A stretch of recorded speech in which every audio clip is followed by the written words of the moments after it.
أعوذ بالله من الشيطان الرجيم بسم الله الرحمن الرحيم الحمد لله الصلاة والسلام على رسول الله وعلى آله وأصحابه ثم أما بعد السلام عليكم ورحمة الله وبركاته برادران و خواهران و شنوندگان و بینندگان محترم، الحمدلله که ما و شما از کتاب بیدان از علمی صرف 19 درس گرفتیم و حالا باشد درس 20 را به سمع شما خواهم رسانید.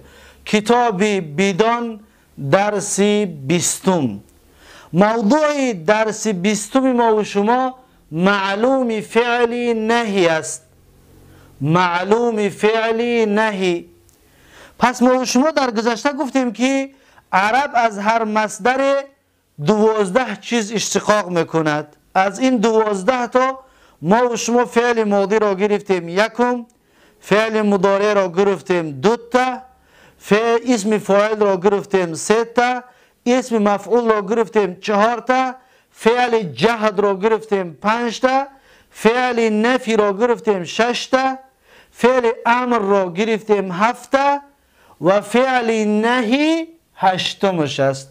حالا ما و شما در 8مین چیزی قرار داریم که عرب از مصدر اشتقاقش میکند، از مصدر میگیرد این چیزها را، چطوری که شما دیده ایستادید.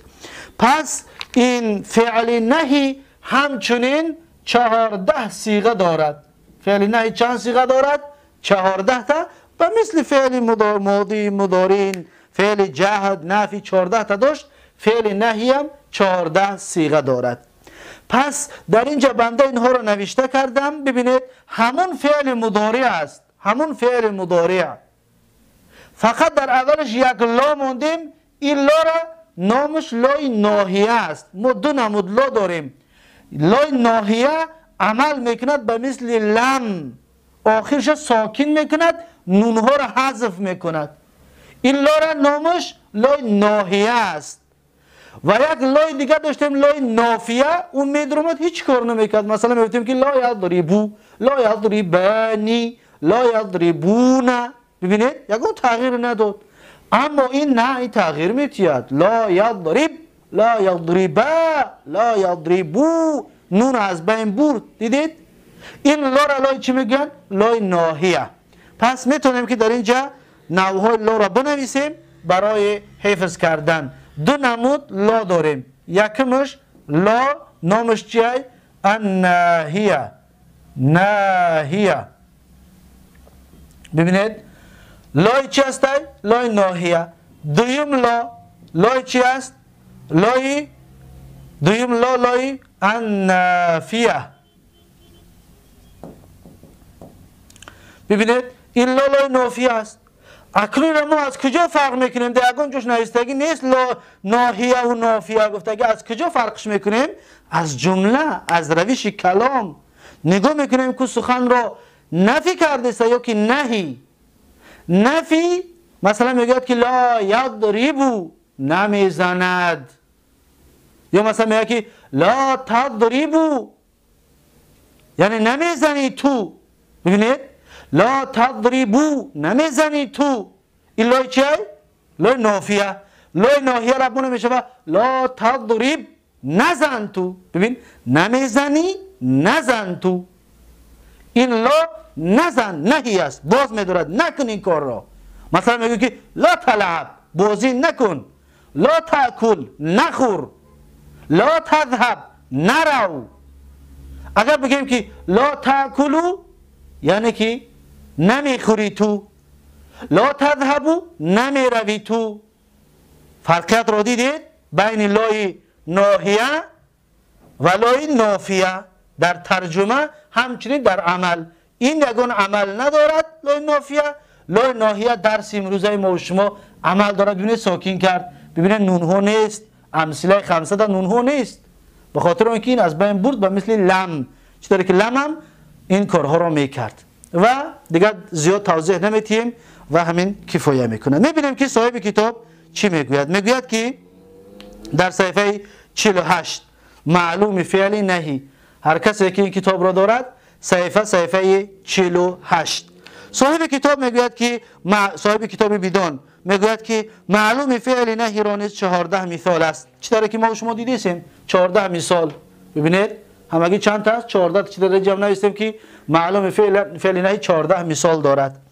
خب 6 مخاطب را بود و 6 غایب را بود و 2 حکایت نفس را بود. درس گذشته گفتیم برای چه اول مخاطب را بود بعد غایب را. تا به امروز ما و شما برعکس میخوندیم، اول غایب را میخوندیم بعد مخاطب را. اما چرا در این درس گذشته این درس اول مخاطب اومده سه بعد غایب؟ درس گذشته گفتیم یعنی عرب وقتی که یک چیز را امر میکند، امر بالا اومده امر میکرد، در پیش بدگیر اول امر میکرد. همچنین در نهی اول کسی که در پیش است او را باز میداری، منع میکنی.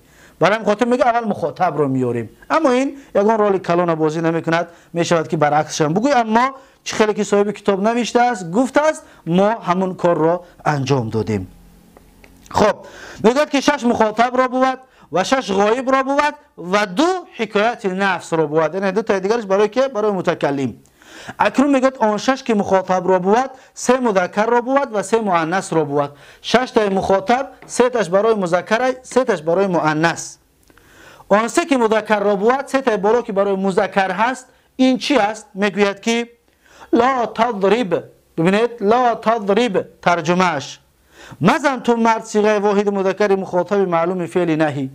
لا تضرب میگوی که مزن تو، نزن تو، بازش میداری، معنیش میکنی. اگر 2 کس باشن میگوی لا تضربا، لا تضربا یعنی که ترجمهش نزنید، مزنید شما 2 مرد صیغه تثنیه مذکر مخاطبین معلوم فعل نهی، یعنی نزنید شما 2 مرد. اگر مردها بسیار باشد چی میگیم؟ لا تضربو، ترجمهش مزنید شما همه مردان صیغه جمع مذکر مخاطبین معلوم فعل نهی. ببینید لا تضربو مزنید شما همه مردان. در پیش ما بسیار باشد اگر معنشون کرده میگیم لا تضربو، لا تضربو یعنی نزنید شما همه مردها. خب این 3 تای مخاطب مذکر با آخر رسید و 3 تای مؤنثش از اینجا شروع می شود. ببینید 3 مؤنث. صاحب کتاب میگوید که آن 3 که مؤنث را بود یکمش لا تضربی، لا تضربی اینجا نون بود، این لا نون از بین برد. پس لا تضربی ترجمهش چیه؟ مزن تو زن صیغه واحده مؤنث مخاطبه معلوم فعل نهی. اگر در پیشمون یا زن باشه میگیم لا تضربی، نزن تو زن. اگر 2 تا باشه چی میگیم؟ لا تضربا، ترجمهش مزنید شما 2 زن صیغه تثنیه مؤنث مخاطبتین معلوم فعل نهی، 2 زن شما نزنید. اگر زنها بسیار باشه در پیشمون میگیم لا تضربنا، بازشان میداریم، معنشان میکنیم میگیم لا تضربنا، یعنی ترجمهش نزنید، لا تضربنا مزنید شما همه زنان صیغه جمع مؤنث مخاطبات معلوم فعل نهی، یعنی شما زنها نزنید. پس این 6 تا صیغه چشید مخاطب، 3 مذکر و 3 مؤنث. اکنون صاحب کتاب میگوید که آن 6 که غایب را بود، اکنون 6 تا غایب را بیان میکند، میگوید که آن 6 که غایب را بود 3 مذکر را بود و 3 مؤنث را بود. آن 3 که مذکر را بود اکنون این را بیان میکند، توضیح ترجمه میکند، میگوید که آن 3 که مذکر را بود یکمش لا یضرب، آخرش ساکن لا یضرب، ترجمهش مزند وی مرد صیغه واحد مذکر غایب معلوم فعل نهی، یعنی لا یضرب نزند وی مرد، نزند یعنی باز میداری، میگی نکند اون کار را، لا یضرب نزند وی مرد. این یک کس. اگر 2 کس گفتنی باشه میگوی لا یضرب، چی میگوی؟ میگوی لا یضرب، ترجمهش مزنن ایشان 2 مرد صیغه تثنیه مذکر غایبین معلوم فعل نهی، یعنی نزنن ویها 2 مرد، 2 کس. اگر مردها بسیار باشن میگوی که لا یضربو، ترجمهش مزنند ایشان همه مردان صیغه جمع مذکر غایبین معلوم فعل نهی، یعنی نزنن ویها همه مردها، صیغه جمع مذکر است. اکنون 3 تا مذکر را به پایان رساندیم. صاحب کتاب میگوید که آن 3 که مؤنث را بود، اکنون این 3 تا را شرح میتید، این 3 تا را بیان میکند و ترجمه میکند. میگوید آن 3 که مؤنث را بود یکم چی است؟ لا تضرب، لا تضرب، ترجمهش مزند وی زن صیغه واحده مؤنث غایبه معلوم فعل نهی، یعنی که نزند وی زن صيغه واحده مؤنث یعنی یک زن. اگر دو تا باشد میگیم که لا تضربا، لا تضربا. ترجمهش مثلا ایشان دو زن صيغه تثنیه مؤنث غایبتین معلوم فعل نهی، نزنن و ایها دو زن. اگر بسیاری باشد میگیم لا یضربن، لا یضربن. ترجمهش مثلا ایشان همه زنان صيغه جمع مؤنث غایبات معلوم فعل نهی. این برای زنهای بسیار. اکنون 6 تای غایب به پایان رسید. میگذاریم در 2 تای متکلم. 2 تای متکلم ببینید لا اضرب لا نضرب. ترجمهش چیست؟ صاحب کتاب میگه که آن دو که حکایت نفس را بود، یعنی آن دو تا که برای متکلم است. یکمش لا اضرب، لا اضرب. ترجمهش نزنم من مرد یا زن صيغه واحد متکلم معلوم فعل نهی، یعنی نزنم من، نزنم من. خطاب باز میداری، خطاب باز میداری که نزنم من. پس این صيغه چی است؟ واحد متکلم است. اکنون جمع باشد چی؟ لا نضرب میگیم لا نضرب. ترجمهش نزنیم ما همه مردان و یا همه زنان صيغه متکلم مع غیر معلوم فعل نهی. اکنون بسیاری باشه مگر میگیم لا نضرب، نزنیم ما، یعنی خودمون باز میدارم من میکنیم نزنیم. یا لا اضرب، نزنم من، خودم رو باز میدارم من میکنم. پس انا همین را چی میگن؟ معلوم فعل نهی. و این هست 14 صيغه‌اش و 14 صيغه‌اش به همین طریق ترجمه کرده می شود و به همین طریق چطوری که دیدید شما ترجمهش را و خواندنش را. اکنون تصریف اینها را یک بار یک جا بیان میکنیم. ببینید 14 صيغه را به این طریق یک جا میگوییم که اولا از مخاطب شروع میکنیم.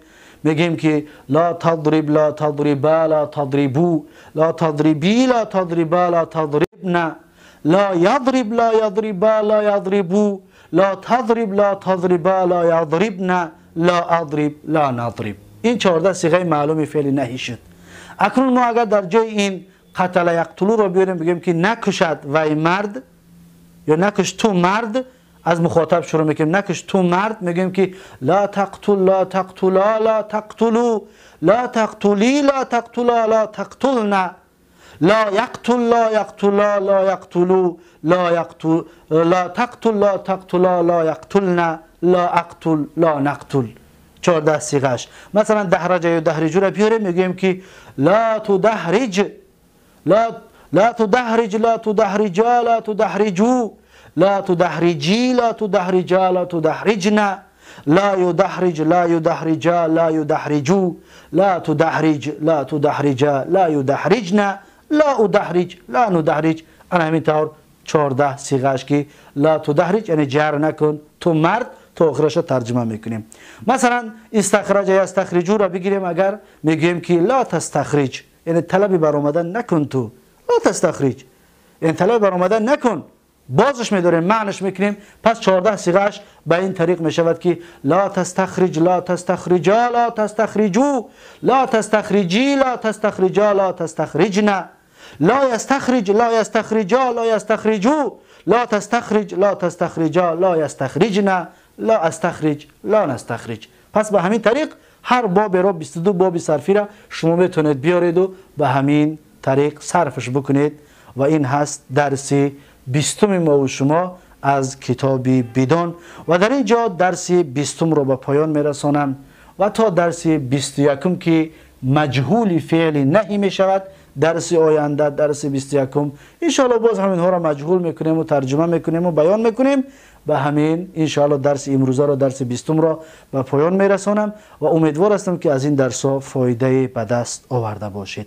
بارک الله فیکم و جزاکم الله خیرا و السلام علیکم و رحمت الله و برکاته.